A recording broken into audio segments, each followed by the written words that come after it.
Welcome to Jyotirmay.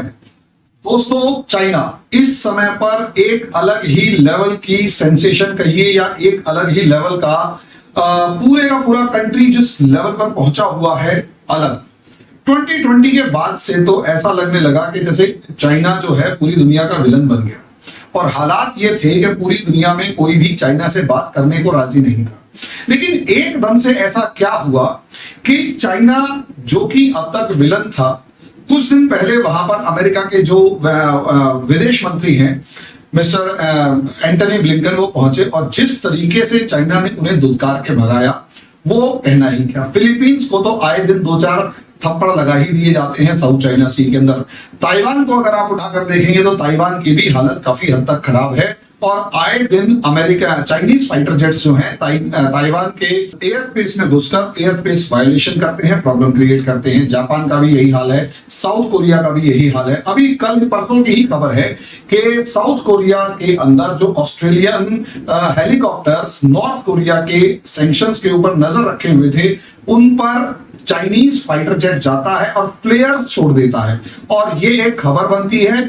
Australia जो है उस चीज का प्रोटेस्ट करता है, लेकिन चाइना का बिहेवियर देखने को मिला कि यार उसके ऊपर तो कोई फर्क ही नहीं पड़ा। 5 तारीख यानी कि कल चाइना के जो राष्ट्रपति शी जिनपिंग है वो यूरोप पहुंचे। यूरोप जिस तरीके से उनका स्वागत किया गया, फ्रांस के प्राइम मिनिस्टर जो हैं वो उनका स्वागत करने के लिए आए, लगभग सारे प्रोटोकॉल्स को पीछे छोड़ते हुए। हालांकि उनसे वो उनकी इस दौरे के अंदर सर्बिया और हंगरी भी जा रही है। लेकिन सवाल यह है फ्रांस के अंदर जिस तरीके का शी जिनपिंग का स्वागत किया गया, इमैनुअल मैक्रोन जिस तरीके से शी जिनपिंग के सामने हाथ जोड़े खड़े हैं या यूं कहें बिल्कुल पैरों में बिछने के लिए तैयार हैं, तो कहीं ना कहीं सिचुएशन जो है वो अलग ही लेवल पर दिखाई दे रही है। जिस जियोपॉलिटिकल ऑर्डर की हम बात कर रहे हैं कि अमेरिका उसको डोमिनेट कर रहा था, आज जिस तरीके से अमेरिका चाइना के सामने खड़ा हुआ है और चाइना की जिस तरीके से चाइना अमेरिका के जिस तरीके से धज्जियां उड़ा रहा है और यूरोप जो है उसका एक धड़ा अमेरिका से पीछे हटकर चाइना के सामने नतमस्तक है और ये कह रहा है चाइना को कि प्लीज हमें बचा लो, हम तुम्हारे ऑर्डर और हम तुम्हारे सिस्टम्स को मानने के लिए तैयार हैं। ऐसी सिचुएशन के अंदर कहीं ना कहीं क्या हम ये देखें कि डिक्लाइन ऑफ अमेरिका जो है वो कंफर्म हो चुका है एक बार। दूसरी तरफ क्या हम ये देखें कि अमेरिका जो है वो भी एक तरीके से थोड़ा थोड़ा सरेंडर करने की तरफ बढ़ रहा है। तीसरा, क्या चाइना इतना ताकतवर हो चुका है कि पूरा यूरोप और पूरा अमेरिका मिलकर भी चाइना को नहीं दबा पा रहे। चौथा, यही सिचुएशंस रही तो इंडिया यहां इस पूरे सिनारियो में कहां खड़ा हुआ है, क्योंकि इस टाइम पर इंडिया के अंदर इलेक्शंस हैं, अमेरिका के अंदर इलेक्शंस हैं और ये दो कंट्रीज जिस बड़े इलेक्शन की तरफ फंसी हुई मतलब उलझी हुई हैं, यहां पर हो सकता है इस चीज का कुछ फायदा उठाया जा रहा हो या हो सकता है कि अमेरिका इस चीज के अंदर कहीं ना कहीं सरेंडर करता हुआ नजर आ रहा हो। ऐसे में आज हम इस पूरे मामले में डिस्कशन करने के लिए सुमित जैन जी के साथ दोबारा एक कॉफी पियेंगे। कॉफी पीते पीते सुमित जैन जी हमें समझाएंगे कि असलियत में मामला क्या है, क्या ऐसा कारण है कि चाइना के सामने पूरी दुनिया क्या इतनी बड़ी सुपर पावर हो चुकी है कि चाइना के सामने इमैनुअल मैक्रोन जो है वो लगातार हाथ जोड़कर इस तरीके से खड़े हुए कि भैया तुम ही हो माता, तुम ही पिता हो, तुम ही हो बंधु, तुम ही सखा हो और तुम हमारे को बचा लो वरना हमारा वो दुर्गति होगी, वो बुरा हाल होगा कि कुछ कहने की हद नहीं। अगर ये सिचुएशन रही तो मैं ये कह सकता हूं कि हालात काफी ज्यादा बुरे होने जा रहे हैं चाइना के साथ, सॉरी यूरोप और अमेरिका के। अब ऐसी सिचुएशन में मैं उनसे भी कहीं ना कहीं सुमित भैया से उन लोगों के बारे में भी सवाल पूछूंगा जो दावा करते फिरते हो जी अगले 2-3 साल में चाइना तो गया। तो भैया वो चाइना कहां गया? चाइना यूरोप गया, यूरोप जाके चाइना ने हाथ जुड़वा दिए फ्रांस से, यूरोप जाके चाइना के सामने पहले तो जिस तरीके से एंटनी ब्लिंकन को लात मार के भगाया, उसके बाद जिस तरीके से ऑस्ट्रेलिया के हेलीकॉप्टर के ऊपर फ्लेयर छोड़े जो कि एक तरीके से एक्ट ऑफ वॉर की कैटेगरी में आता और इसकी कान पे जूं तक नहीं रहेंगी, जिस तरीके से फिलीपींस को रगड़ रखा है, ताइवान की हालत खराब कर रखी है, कहीं पर झुकता हुआ नजर नहीं आया, बैकफुट पर है, इकोनॉमिकली ब्लीड कर रहा है, घायल है ड्रैगन, लेकिन खत्म होने का तो चांस ही नहीं है या यूं कहीं खत्म होने का तो कोई सिग्नल नहीं है। सांझ के तो बाद की बात है। तो मैं यही पूछूंगा, है क्या मामला और ऐसा क्या हो रहा है इस दुनिया में जो हम समझ नहीं पा रहे, और आप हमें प्लीज इस मामले में समझाइए। सुमित भैया, थैंक यू। हरि जी, सबसे पहले तो ये है कि आपने बोला कि कई लोग हैं जो बोलते हैं कि अगले 2-3 साल में चाइना डूब जाएगा, इसके टुकड़े हो जाएंगे। मैं आपकी मेमोरी रिफ्रेश कर दूं, वो 3 साल से ये चीज बोल रहे हैं कि अगले महीने चाइना के टुकड़े हो जाएंगे। 3 साल से तो हुए नहीं है। 3 साल बाद में नहीं बोला था, 3 महीने बाद बोला था। वो 3 साल से यही बात बोल रहे हैं। एनीवेज, हम इन फेकों की बात नहीं करते, बात करते हैं जो यहाँ पर हो रहा है। आपको मालूम है कि ब्लिंकन यहाँ पे आए थे, यहाँ पर बातें करी हैं। ही वॉज लिटरली हैविंग, जिसको बोलते हैं कि पसीने माथे के ऊपर थे कि यार जो तुम लोग कर रहे हो हमारे साथ ये ट्रेड वॉर में, हम चाहते हैं कि भाई आपको जो ये प्रैक्टिस है आपकी, इससे आप दूर हो जाएं। लेकिन चाइना झुका नहीं और वाट लगाई पड़ी है अमेरिका की। मैंने आपको लास्ट वीडियो में भी समझाया था कैसे अमेरिका में, सिर्फ अमेरिका की एक जिद थी कि चाइना हमारे सामने आंखें दिखा के खड़ा है, हमने इनको डुबोना है। उसके चक्कर में रेट ऑफ इंटरेस्ट इंक्रीज किए जा रहे हैं, वहां पर इन्फ्लेशन का बुरा हाल है, मॉर्गेजेस अमेरिकन कंपनीज दे नहीं पा रही हैं, लोग दे नहीं पा रहे हैं, बुरी हालत है हर कोने से। लेकिन चाइना भी पूरा काउंटर कर रहा है अपने, जैसे आज की डेट में सारे दुनिया का रॉ मटेरियल खरीद लिया उन्होंने अगले 2 साल के लिए, और यहां पर डीवैल्यूएशन की पूरी तैयारी है, एकदम से डीवैल्यूएशन की जाएगी ताकि एक्सपोर्ट्स को पुश किया जाए। अब चाइना चला गया है यूरोप में, वहां जाके आपको क्या लगता है वहां पे वो क्या करने गए हैं? वहां पर मूंगफली खाने तो गए नहीं है, कुछ ना कुछ तो काम करने गए होंगे। और चाइना तब तक किसी कंट्री में नहीं जाता जब तक वो अपर हैंड ना हो उसका दूसरे कंट्री के सामने। अब वहां पर गया है चाइना, पहले तो कुछ दे के आएगा और साथ में कुछ समझा कर भी आएगा। जाते ही चाइना ने पहले क्या बोला कि जी 60 साल हो गए हमारे रिलेशनशिप के, मैं तो इसलिए आपको मिलने आया हूं। और साथ में ये भी सुना दिए, जैसे ही फ्रांस ने बोला जी तुसी ना रशिया की सपोर्ट ना करो यूक्रेन वॉर में, चाइना ने क्या बोला, यार हम तो सपोर्ट करना ही नहीं चाहते थे। आप याद करो 25 साल पहले जब कोसोवो वार था, उसके अंदर हमारी जो एम्बेसी थी उसके ऊपर अटैक आपने यानी कि नेटो ने किया था। अब अगर नेटो, जिसका हमारे साथ कोई लेना देना नहीं है चाइना के साथ, उसकी एम्बेसी को आप डिस्ट्रॉय कर सकते हो, हमारे लोगों को आप मार सकते हो, तो फिर अगर आपने नेटो खड़ा ही रशिया के अगेंस्ट किया था तो रशिया को तो तकलीफ होगी होगी। लेकिन ये सुना दिया, सुनाने के बाद ये भी बोल दिया हाँ आप चाहते हैं कि हम उसकी सपोर्ट ना करें, नहीं करेंगे, कमिटमेंट देने में क्या दिक्कत है। और साथ में रशिया के प्रेसिडेंट को बोल दिया बेटा अगले महीने मीटिंग कर ले बीजिंग में आकर। यानी कि यहां पर इनको बता दिया 25 साल पुराना कारनामा नेटो का, साथ में कमिटमेंट भी दे दी और साथ में पुतिन को अपने कंट्री में दावत भी दे दी है। आप समझ रहे डबल स्टैंडर्ड। अब ये बातें सुनने के बाद यूरोप के पास चारा क्या है, हाथ जोड़कर नहीं खड़ा होगा तो क्या करेगा। दूसरी बात एक और बताता हूं आपको मैं, साथ में चाइना ने एक ऑफर दिया इनको, it is time not to become dog of America. यानी कि आपको किसी का पालतू बनने की जरूरत नहीं है, आपको नुकसान हो रहा है। It is time that you start balancing yourself between China and USA. किसको बोला है? मैक्रॉन को, जो ऑलरेडी थोड़ा सा इंक्लाइंड है चाइना की तरफ। अब आपको मालूम है कि जो यूरोपियन यूनियन है उसका भी एक प्रेसिडेंट है, उसका नाम भी है वॉन डर।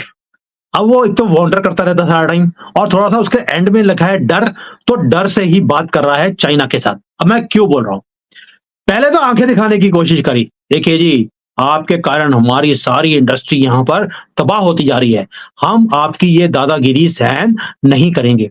आप जो अपनी इलेक्ट्रिक व्हीकल्स हैं उसे हमारे कंट्री में भेज रहे हैं, हमारी इलेक्ट्रिक व्हीकल्स की जो सारी इंडस्ट्रीज है वो ठप हो रही हैं। बैटरीज आपकी कंट्री से आ रही हैं, हमारी बैटरी की जो सारा का सारा इकोसिस्टम है वो तबाह हो रहा है। ये बोल दिया, यानी कि आंखें दिखाने का काम किया डर ने।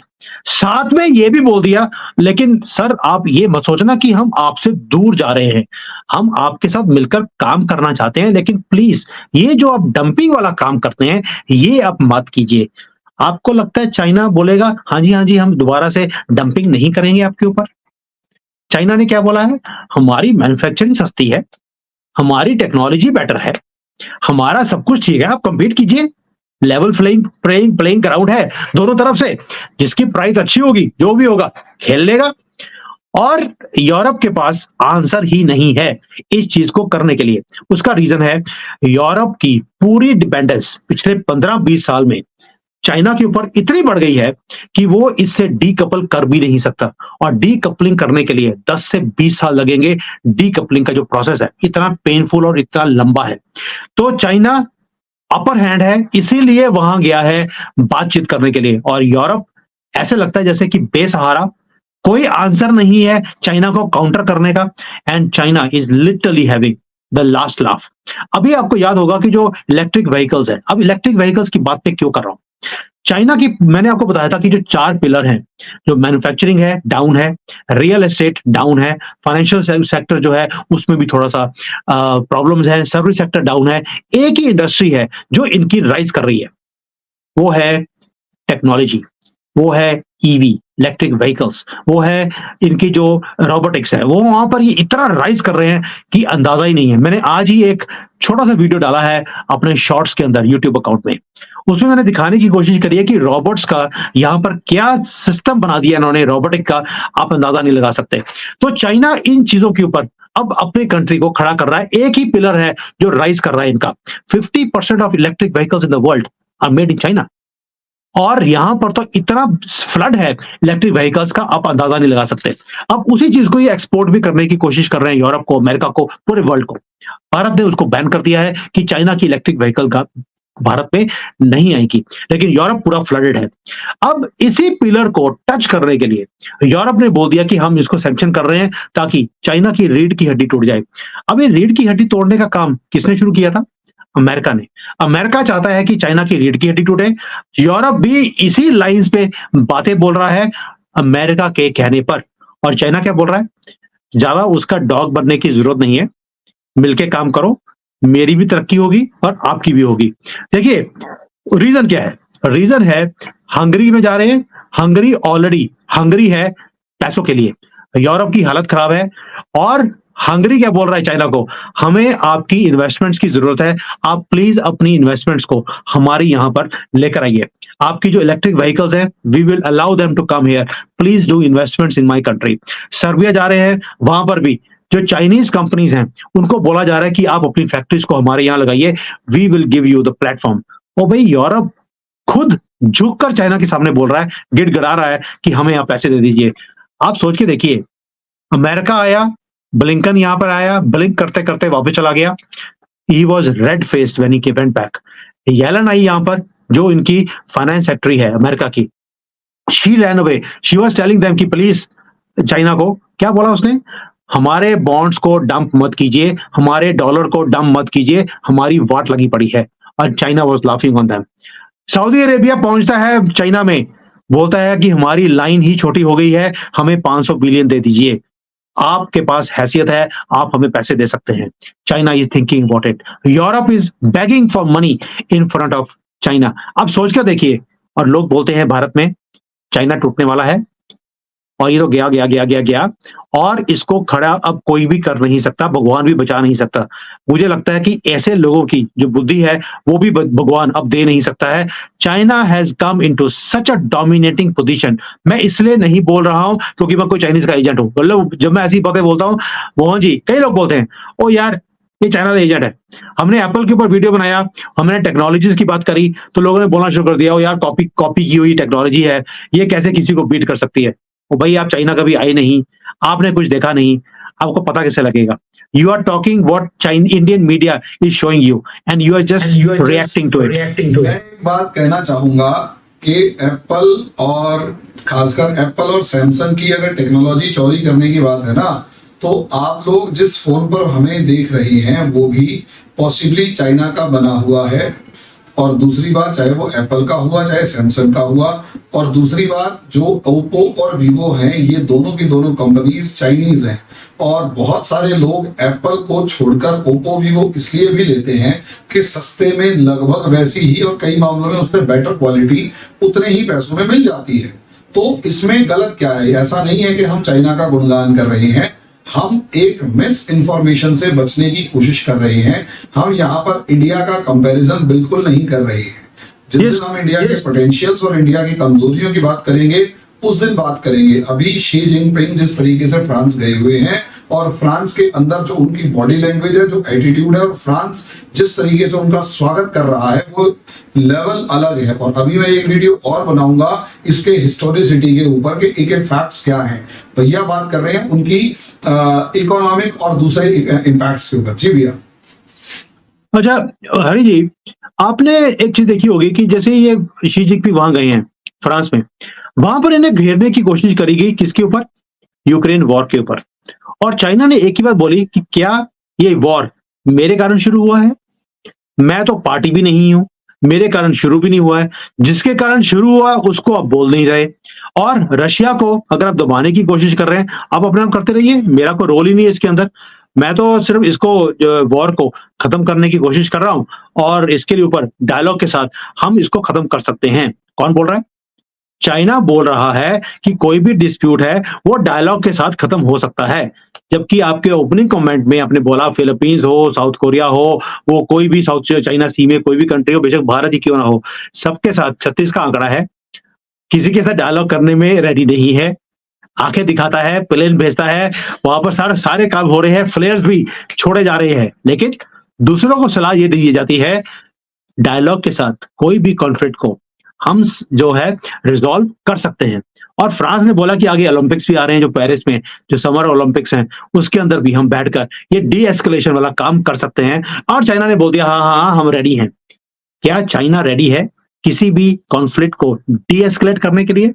मेरा अपना अनुमान और मेरा अपनी एनालिसिस है, चाइना डजंट वांट कि ये वॉर कभी भी खत्म हो। उसका रीजन है, चाइना का एक ही इंटरेस्ट है, अमेरिका ब्लीड करता रहे।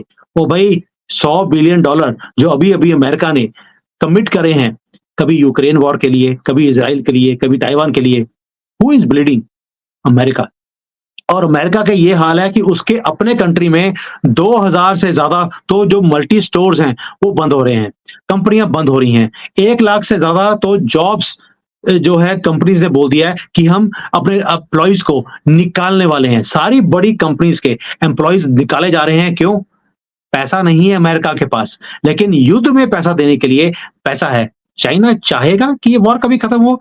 कभी भी नहीं, क्योंकि जितनी लंबा ये वॉर जाएगा, रशिया यूक्रेन का, रशिया भी पैसे बना रहा है, चाइना भी बना रहा है, भारत भी बना रहा है। पैसे लूज किसके हो रहे हैं? यानी कि दुनिया में अगर 1 रुपया है तो वो किसी की जेब से निकलेगा तो किसी की जेब में जाएगा। आज अमेरिका ब्लीड कर रहा है, यूरोप ब्लीड कर रहा है, अगर कोई राइज कर रहा है या पैसे बना रहा है वो भारत, चाइना और रशिया। दैट्स व्हाई मैं हमेशा बोलता हूं ये 3 countries are having the last laugh and we are laughing at on whom? Europe and America. जिस तरीके से आपने बताया, एक मतलब मोटा मोटा समझ में आ गया कि इस वॉर्स को चाइना कभी नहीं चाहेगा खत्म हो।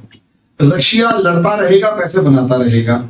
अब रशिया की लड़ाई का तरीका भी अगर हम मोटे तौर पर देखें तो एक तरीका यही नजर आता है रशिया का भी, कि मारो और शांत बैठ जाओ, फिर मारो फिर शांत बैठ जाओ, लड़ाई चलती रहे। ताकि ये लड़ाई जितनी लंबी चलेगी, ऑब्वियस सी बात है, $100 बिलियन और एक जगह नहीं, अमेरिका 3-4 जगह फंसा हुआ है। उसमें हमास और इसराइल भी है, उसमें हूती रिबेल्स भी है, और जितना ज्यादा हूती रिबेल्स शोर मचाएंगे उतना ज्यादा रेड सी के अंदर ट्रैफिक जैम होगा या ब्लॉक होगा, और जितना ब्लॉक होगा उतना ज्यादा यूरोपियन यूनियन के अंदर इन्फ्लेशन बढ़ेगा, और वहां वाले हाथ जोड़कर खड़े होंगे कि चाइना भैया प्लीज कुछ दे दो। और मुझे पता नहीं क्यों ऐसा लग रहा है कि इस टाइम चाइना भैया वहां पर उनको ये पुचकारने गए हैं कि चिंता मत कर, पैसे बोल कितने चाहिए, मेरे पास अभी भी बहुत हैं, तू हाँ बोल। और मैं पता नहीं क्यों मुझे गारंटी लग रही है कि कुछ नहीं है, वो जो $1.8 ट्रिलियन अमेरिकन बैंक अकाउंट्स में है वो यूरोपियन यूनियन को चेक साइन कर करके दे देंगे कि वैसे भी अमेरिका ने मारने तो वही है, ये मैंने तुम रख लो। जी भैया। हरि जी, चाइना ने क्या बोला है यूरोपियन यूनियन को? 2 वर्ड्स यूज किए हैं, China and EU should remain partners. पहली बात तो ये, और दूसरा, we should carry out in the future a strategic coordination.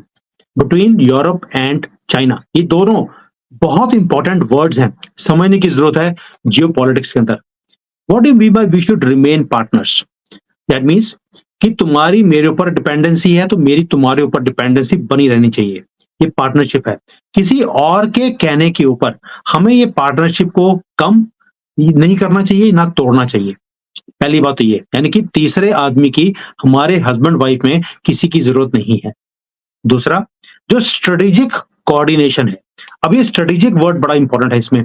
China कोई भी स्ट्रेटेजिक काम करता ही नहीं है, तो strategic cooperation between China and Europe, वो भी कहां बैठकर? मैक्रोन के पास, क्योंकि मैक्रोन का जो माइक्रो लेवल पे जो इंटरेस्ट है वो चाइना के साथ है। पता नहीं क्या चक्कर है, पैसे ले लिए हैं या वैसे ही प्यार है या हनी ट्रैप्ड है, आई डोंट नो। बहुत तरीके हैं चाइना के पास किसी के साथ भी स्ट्रेटेजिक कोऑपरेशन या कोऑर्डिनेशन बनाने के लिए। लेकिन ये भी बोल दिया कि अगर चाइना और यूरोप दोनों इकट्ठे होते हैं, उससे दो काम होंगे। एक, वर्ल्ड में पीस रहेगी, दूसरा वर्ल्ड में डेवलपमेंट भी आएगी। अब आप सोच के देखिए कि वर्ल्ड में पीस चाइना लेकर आएगा, हाउ इज इट पॉसिबल? सभी के साथ 36 का आंकड़ा है और ये वर्ल्ड पीस की और डेवलपमेंट की बात करते हैं। इसका रीजन बताता हूं क्या है। आपको याद है कि मैंने आपको बोला, पीस का मतलब है पीसेस के मामले में डकार जाना, और डेवलपमेंट का मतलब है उन पीसेस को रोस्ट करके खा जाना। Am I right? देखिए, मैंने आपको बोला था कि भारत ने या बोले मोदी जी ने दो वर्ड्स सारी दुनिया के दिमाग में डाल दिए, जो सारी दुनिया इसके बारे में सोच रही है। एक वर्ड ये बोला कि पहले तो 5 साल मोदी जी घूमते रहे हर एक कंट्री में, मिलकर दोस्ती बनाई। दोस्ती बनाने के बाद एक वर्ड बोल दिया कि you should do business with those countries whom you consider your friend। अब जफ्फियां डालते गए मोदी जी हैं, फ्रेंडशिप आपने बना ली और दुनिया को बोल दिया कि अगर आप दूसरे कंट्री को अपना फ्रेंड मानते हैं तो ही बिजनेस कीजिए। तो जब दूसरी कंट्री ये सुनती है तो पहली बात बोलते हैं कि क्या चाइना मेरा फ्रेंड है या भारत? क्या मोदी जी मेरे फ्रेंड हैं या शी जिनपिंग? तो पहला वर्ड आता है Modi and Bharat is my friend. एक तो ये चीज होगी। दूसरा ये बोल दिया कि हमारी डेमोक्रेटिक वैल्यूज होनी चाहिए। अगर आपकी डेमोक्रेटिक वैल्यूज है तो डेमोक्रेटिक वैल्यूज जिनके पास है उनके साथ काम करना चाहिए। ये दोनों बातें मैंने आपको पहले भी एक्सप्लेन करी थी, लेकिन बार बार कई बार करनी पड़ती हैं बिकॉज बहुत इंपॉर्टेंट दो वर्ड्स हैं। ये दो वर्ड्स को जब हम क्लब करते हैं तो चाइना एकदम से सारी डील्स में से बाहर निकल जाता है और भारत को सेंटर स्टेज मिलनी शुरू होती है। इसलिए इनको काउंटर करने के लिए अब चाइना ने दो वर्ड्स निकालने शुरू कर दिए। एक तो म्यूचुअल डेवलपमेंट, यानी कि डेमोक्रेटिक वर्ड को डेवलपमेंट से जोड़ दिया, और फ्रेंडशिप को ग्लोबल पीस से इन्होंने रिप्लेस कर दिया। तो मोदी जी की जो दो वर्ड्स हैं उसको रिप्लेस करने के लिए ये दो वर्ड्स को लेकर आया गया है, और ये नई डेवलपमेंट है चाइना में, ये पहले नहीं थी और हमारी इंडियन मीडिया कभी भी इसको कवर नहीं करेगा। क्यों? क्योंकि उनको मजा आता है सेंसेशंस क्रिएट करने में। केजरीवाल ने कब जहरीली हवाओं का निष्कासन किया और कब किस प्रकार से केजरीवाल ने छींक मारी, या कब क्या हुआ? या भारत में डिक्टेटरशिप है, या भारत में डरा हुआ डिक्टेटर है, या भारत में डेमोक्रेसी खतरे में है, या भारत के अंदर जॉब लॉस है? हर चीज का डिस्कशन होगा। ये काम की बातें समझ से ऊपर से निकल जाती है ना, हमारे यहाँ लैंड निकल जाती है। हरी जी, प्रॉब्लम क्या है? प्रॉब्लम है कि जो व्यूअर है वो इतना भोला होता है बिकॉज उन्हें जो दिखता है वो उसी में बिलीव करना वो शुरू करता है। अब आप देखिए कि भारत में एक ऐसी हवा चली है कि चाइना डूबने वाला है, चाइना डूब जाएगा, हमें अक्साई चीन बिना कुछ किए हमें मिल जाएगा। पाक ऑक्युपाइड कश्मीर है वो हमें बिना कुछ किए हमें मिल जाएगा। जब हम ऐसी गफलत में रहते हैं, इसी चक्कर में हमारे साथ खेला हुआ है इतने हजारों सालों से, और ये चीज लोग समझते नहीं है। These are very deep things. ये जब आप इंडस्ट्री में जाते हैं, जब आप लोगों से बात करते हैं, पॉलिसी मेकर से बात करते हैं, तो आपको समझ आती है कि यार इसके बिहाइंड द कर्टन क्या कुछ चल रहा है। जो आपको सामने दिखता है वो रियलिटी नहीं होती है। जो बिहाइंड द सीन है, ये छोटे छोटे पॉइंट्स हैं, एक एक वर्ड का मीनिंग होता है जियो पॉलिटिक्स के अंदर। तभी मैं आपके पास आकर ये शोज क्यों करता हूँ, because you are in that category जहां पे आपके पास इंटेलेक्चुअल लोग आते हैं, पढ़े लिखे लोग हैं। मैं कई बार कमेंट्स पढ़ता हूँ एंड मुझे मजा आता है आपके शो करके, बिकॉज एक मुझे लगता है कि यार एक सामने पढ़ा लिखा आदमी, वैसे तो आपको बड़ी खुशी होती है बात सुनकर, लेकिन एक पढ़ा लिखा आदमी, समझदार आदमी जब उससे बात करे तो अच्छा लगता है। भैया पढ़ा लिखा और समझदार से समस्या है, पर आपको बता दो बाद में देखेंगे। क्या आपने जिस तरीके से चाइना का पूरा सिनारियो समझाया और जिस तरीके से हमने रियलिटीज को देखा, हमें ये समझना पड़ेगा कि it's not a cake walk और बेड ऑफ रोजेस। सामने वाला भी पोटेंशियल लेके बैठा हुआ है और कहीं ना कहीं चाइना का जो राइज है वो 4.5 करोड़ लोगों की भूख से मौत के बाद एक गुस्से वाला राइज है, वो दिल जले आशिक वाला राइज है। वो जल्दी से मरेगा नहीं, और मरेगा तो न जाने कितना विनाश करके मरेगा। और अगर मरना भी मतलब या तो वो डेवलप चेंज ही हो जाए, हम मरने की दुआ नहीं करें तो चेंज हो जाए, लेकिन क्या वो जेन्युइनली चेंज होगा? क्योंकि हमें इतना समझना पड़ेगा, इंडिया के ऊपर रूल किया, चाइना की जनरेशन को अफीम खिलाई, और जब चाइना ने अफीम खाने से मना कर दिया तो ओपियम वॉर लड़ा गया, ठीक है। और उसके बाद चाइना को भी बिल्कुल इस तरीके से मार्कर्स लेके काट दिया गया पेन से कि चीनी खरबूजे का काटना कि ये तू ले ले ये मैं ले लूं। उसके बाद अफ्रीका, जैसे अफ्रीका डिवाइडेड है वैसे चाइना को डिवाइड किया गया, और आज उसी चाइना के अंदर भूखमरी, गरीबी और सिविल वॉर सब चीजें देखने के बाद एक दिल जले आशिक की तरह खड़ा हुआ है कि मेरे इतिहास में जो बुरा हुआ उसके बदले लूंगा। और आज जो अमेरिका के साथ किया जा रहा है, यूरोप के साथ किया जा रहा है, वो उसी बदले का एक कारण है। मुझे ऐसा लगता है कि वो एक बदले का पार्ट है। अब बाकी आगे क्या होता है, यहाँ पर एक म्यूजियम है, मैं लास्ट वीक देखने गया था उसको। वहां पे चाइना हिस्ट्री डिपिक्ट की गई है, और मुझे खुशी है कि चाइना के अंदर एटलीस्ट जो एक्चुअल रियलिटी है इनकी हिस्ट्री की, वो बुरी है तो बुरी दिखाई गई है, अगर अच्छी है तो अच्छी भी दिखाई गई है। उसके अंदर जो कॉलोनियल जो पूरा सिस्टम था, जैसे ही पूरे यूरोपियंस ने बैठकर केक लिया, केक में चाकू लगाया और उसके पार्ट्स कर दिए कि ये केक तेरा, ये मेरा, वो वाला हाल इन्होंने चाइना में किया था। जब वो सारी चीजें देखते हैं, यहाँ पर जापानीज ने इन्वेड किया, तो जापानीज ने कितनी बुरी हालत करी। कॉलोनियल जो सिस्टम है, उन्होंने 8 कंट्रीज ने इन्वेड किया था, यहाँ पर कैसे इनको मार मार के इनकी कंट्री को टेक ओवर किया था, वो सारी चीजें वहां पे पिक्चर्स में लगाई गई हैं। रोंगटे खड़े होते हैं। मैं चाइनीज नहीं हूँ, मैं खुद भी दहल गया था उन चीजों देखकर कि यार इतना बुरा हाल इन्होंने देखा है। जबकि भारत में हमें अपनी हिस्ट्री सही तरीके से दिखाई नहीं जाती। जो आक्रमण करने वाले लोग थे, बेशक वो ब्रिटिश थे, बेशक वो मुगल थे, ये गाजी थे, ये सबको हीरोज बना के दिखाया गया। तो मैं वो सारी पिक्चर्स में आपके साथ शेयर भी करूंगा, may be you can add them into this, कि कैसे चाइना अपनी हिस्ट्री से घबराता नहीं है। और यहाँ पे बच्चे बच्चे में एक रोष है कि हमने इन यूरोपियंस को, अमेरिकन को, इनको वही सबक सिखाना है जो इन्होंने हमारे साथ जो कुछ किया है। तो ये जो जज्बा है बचपन से इनको पढ़ाया जाता है इनके टेक्स्ट बुक्स में कि कैसे इन लोगों ने हमें यूज किया है। आज जब चाइना इनकी टेक्नोलॉजीज को कॉपी करता है, इनको यूज करता है, इनको आंख में आंख डालकर बात करता है, यहाँ पर कितनी खुशी मिलती है बच्चों को, मैं बता नहीं सकता हूँ भाई। ये जो मैं वीडियो बना रहा हूँ आपके साथ, ये सारी information was shared by my wife with me, कि देखो चाइना आज कैसे कर रहा है एंड कैसे यूरोपियंस हमारे सामने झुककर हाथ जोड़कर विनती कर रहे हैं कि हमारी कंट्री को बचा लो। अगर आप ऐसे ही अपने सामान को डंप करते रहे, हमारी सारी इंडस्ट्री यहाँ पे तबाह हो जाएगी। And you know what the Chinese are saying, आपने हमें तबाह किया था, दिस इज कर्मा, अब तुम्हारे तबाह होने का टाइम आ गया है। हमारे यहाँ पे हिस्टोरियंस औरंगजेब को अपना बाप मानते हैं, और जेनेटिकल मतलब एक तो होता है आइडियोलॉजिकल फादर, वो ढूंढने की कोशिश कर रहे हैं कि कहीं उनके जीन्स अगर औरंगजेब से मिल जाए तो घर के बाहर लिखवा दें कि औरंगजेब के असली वंशज हम ही हैं। ये ऐसा हमारे हिस्टोरियंस बहुत सारे हैं, उनमें इरफान हबीब जैसे पता नहीं कितने सारे भरे पड़े हैं जिन्होंने डिस्टॉर्टेड हिस्ट्री लिखी, डिस्टॉर्टेड हिस्ट्री। उसके ऊपर डिस्कशन हमारे यहाँ नहीं होता, और इस चीज का बैड पार्ट है। और यही रीजन है हम कास्ट, कैंस, रीजन, रिलीजन और न जाने किसके चीज के अंदर बटे हुए हैं और इतिहास को आज भी नहीं देख रहे हैं।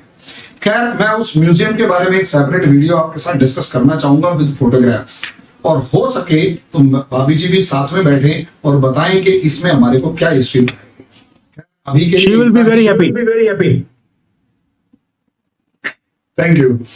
अभी के लिए हम इस प्रोग्राम को यहीं रखेंगे, अगले वीडियो में अगले टॉपिक पर डिस्कशन करेंगे। तब तक के लिए धन्यवाद भैया, बहुत बहुत शुक्रिया, आपके साथ हमें कॉफी पीने का मौका मिला। आगे भी हम इस प्रकार की स्वादिष्ट कॉफी को लगातार पीते रहेंगे। धन्यवाद। Thank you. Hi there. If you liked the video, please don't forget to smash the like button, subscribe to our channel, and activate the bell icon so that you receive all notifications whenever we upload a new video. Thanks for watching.